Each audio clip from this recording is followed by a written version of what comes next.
Survive Poisoned Productions. Okay guys, so we're going to start with the clay molding first. I used the Craft Smart natural clay from Michaels, and I also got my reference photo here. You just need a clay that isn't going to dry out, A, while you're working with it, and B, while you have the plaster on it when you're actually creating the mold. So this particular clay, I just had to keep wetting with a spray bottle as I was working with it. I used my fingers and Q-tips and some clay tools to rough out the shapes that I wanted, and then sprayed it, and then used my fingers to really smooth it out. You will get very dirty doing this technique, so make sure you have a lot of paper towel around. And I will say, making this like face shape thing symmetrical was probably the most difficult part. If I was to do it again, I would make the nose and the nostrils slightly smaller. I think that looks a little bit clowny, but I think it still looked pretty cool. I just had it a bit bigger than I probably would have liked. I've also made this mold before, and it was even bigger then. And also remember to check the profile when you're making moldy mask things like this. And this is the final product. I think it's pretty cool. And just remember that if you are using liquid latex, you will have to make the details more obvious than if you were using a gelatin to actually create the prosthetic. I'm using liquid latex here. This is how my mold turned out. Sorry I didn't film that, but it's always like chaotic when I'm creating a mold. So once you've done about like 9 layers of liquid latex at least, you're just gonna wanna powder it with something to make it not tacky, and after it is dried, make sure it has completely dried before you do this step. And so I'm just powdering the outside, and then as I start to peel off the latex prosthetic, I'm going to be putting powder under it as I go so that it doesn't stick to itself, because that is something you definitely don't want. So it can be a little bit difficult to get the prosthetic started because your edges should be very thin, so you want to concentrate the liquid latex in the middle portion of your prosthetic rather than around the edges. You only want to go around the edges a couple times so that they stay nice and thin, so it's easier to blend them into your skin when you're actually applying the prosthetic. So now we're going to move on to the bald cap. I'm just pinching small sections of it and cutting it with really tiny scissors. This was the best way I found to create really tiny holes all over the bald cap. Now I'm just taking some crepe wool hair in kind of an albino off-white color and wrapping it around a pin, and as you can see, this pin has a white ball on the end of it. That is going to stop the crepe wool hair from sliding off. Now I'm just going to find one of those holes that we just created and slide the sharp end through, so be careful at this point. You do not want to poke yourself, and trust me, I poked myself quite a few times.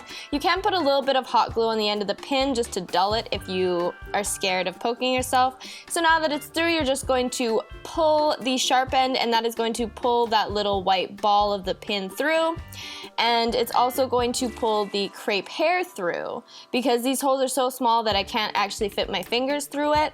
Now I go ahead and pull one side of the crepe wool all the way through, but you don't have to. You can leave it at that little loop thing if you wanted. I went back and forth, some I left like that, some I didn't, depending on how long or short I wanted the hair to be. When you're done pulling the hair through, it should look something like this. It's a bit froey and frizzy right now, but we're gonna fix that in a minute, girl. So now what you're gonna wanna do is turn your bald cap inside out, and I learned this technique from Glam and Gore here on YouTube. Her video will be linked below.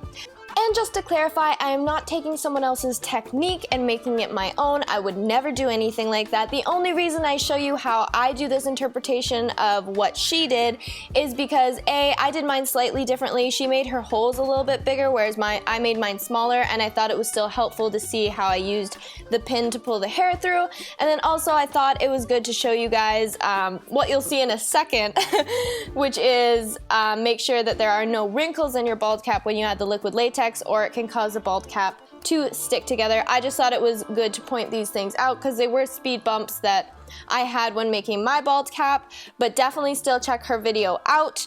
Again, I did not make up this technique of cutting the bald cap and putting hair through it. I just did mine slightly differently, so I thought it was still beneficial for you guys to see how I did it. Just make sure that when you're applying the liquid latex here, you see all the wrinkles that I have.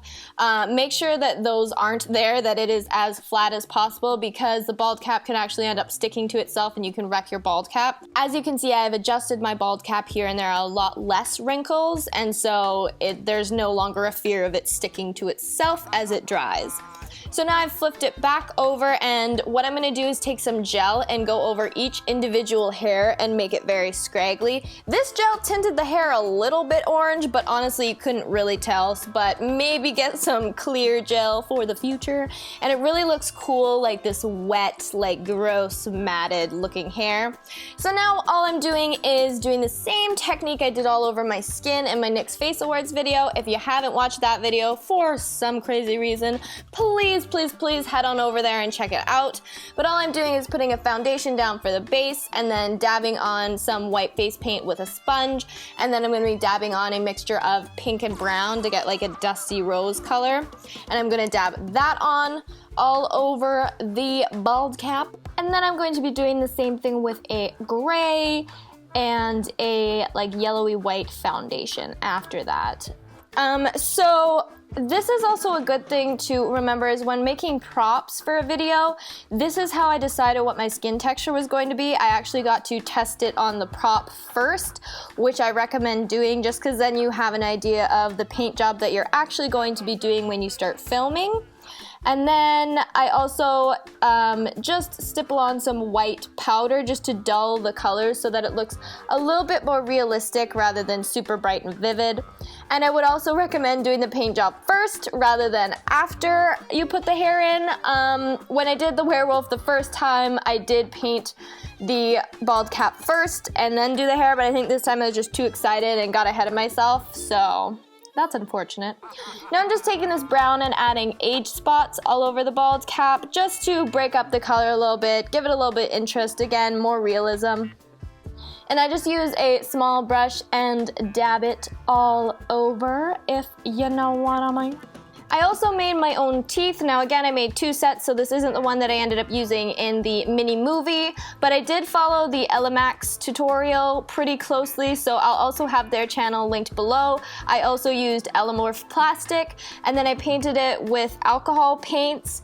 Again, I don't show you too much of this just because I didn't do anything crazy different than they did from their tutorial, and again, I'm not out to steal tutorials, I'm just showing you the different things that I did, the modifications I made, etc, etc. One thing I would recommend is making these the day you're gonna use them because they do continue to shrink. Like I made mine 2 days before I filmed, and when I put it on for filming, it was so tight against my teeth, even though when I made them and they had dried, they fit perfectly. So I think the Elomorph plastic continues to shrink a little bit even after it's like dried, quote unquote. So just keep that in mind. These took about half hour maybe to make, depending how slow or fast you paint. So definitely doable the day you start filming.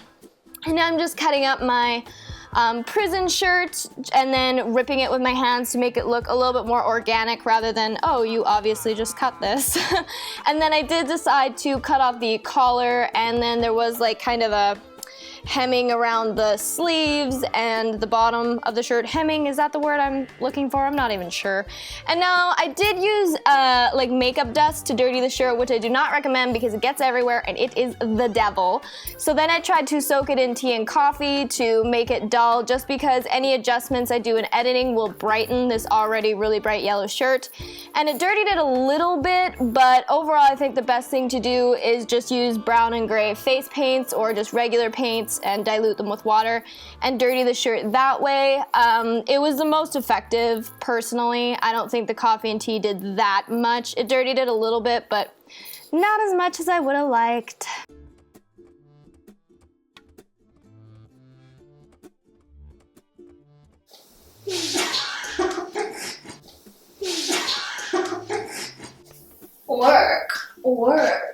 Work. Oh, shit. You wanna know what that reminded me of? Finding you by moonlight, raining love. You can't do it. I think I looked at you. Yeah, you did. Oops. Oh my girl, my denture fell out. Almost got you. So I thought I would show you guys my first attempt at a werewolf. It looks very troll-like. The teeth were my first set and they were way too big. I did an awful paint job. I did it way too gray-toned and too dramatic, whereas the second time I did it more pink and a little bit more natural, like not as harsh lines. So I really liked how the second one turned out, and then obviously I didn't have the proper lighting set up, which can make a huge difference. Here I just more wish I would have built the blanket up a bit more so it was a bit more obvious that like something was under the blanket. So as you can see here, there are 2 computer cords here and a laptop on the ground, but when we switch to the very next scene, there is only 1 computer cord on the ground and no laptop. In this scene, awkwardly enough, as you can see, there are 2 of the actual like magic balls in this scene. I must have just like set them there when I was filming something else, and then again, did not notice. So yeah, that also happened. And here you can see the red broom that we just threw at the werewolf. I don't even know how it got in this shot. I don't even know how I didn't notice, but it happened. So yeah, those are all the goofs that I found while editing. Please let me know below if you found any others. It is actually quite difficult to get like continuous looking shots when you're filming A, on different days, and B, when you actually live in the location that you're filming. Like it can't stay exactly the same between different days just because, you know, you have homework to do, things like that. But yeah, I hope you guys enjoyed this video, found it entertaining. If you did, please give it a big thumbs up, and please subscribe to my channel if you haven't already.